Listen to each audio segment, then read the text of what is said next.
வாக்குரிமை நம்முடைய அரசியல் சாசனத்திலே நமக்கு தரப்பட்டிருக்கக்கூடிய அடிப்படை உரிமை. அந்த உரிமை பேர் உங்க பேரு வாக்காளர் பட்டியல்ல இல்லைன்னா அந்த உரிமை எப்படி கிடைக்கும்? அந்த உரிமை இல்லாம போய் நாளைக்கு நீங்க தேர்தல்ல ஓட்டே போட முடியாது. உங்களுக்கு வாக்காளர் அட்டையே கிடையாது. நீ எப்படி இந்தியாவுடைய குடிமகன் குடிமகள் என்று சொல்லிக் கொள்கிறாய் என்று சொன்னா நாளைக்கு ரேஷன் கார்டு வாங்க முடியுமா? பாஸ்போர்ட் வாங்க முடியுமா? படிக்க முடியுமா? பிள்ளைங்களை பள்ளிக்கூடத்துல சேர்க்க முடியுமா?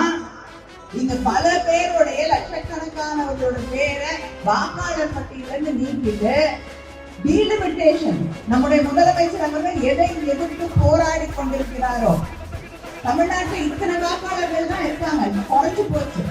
அதனால எதுக்கு உங்களுக்கு 39 தொகுதி என்ற தொகுதியை குறைச்சவன்னா என்ன செய்வோம்?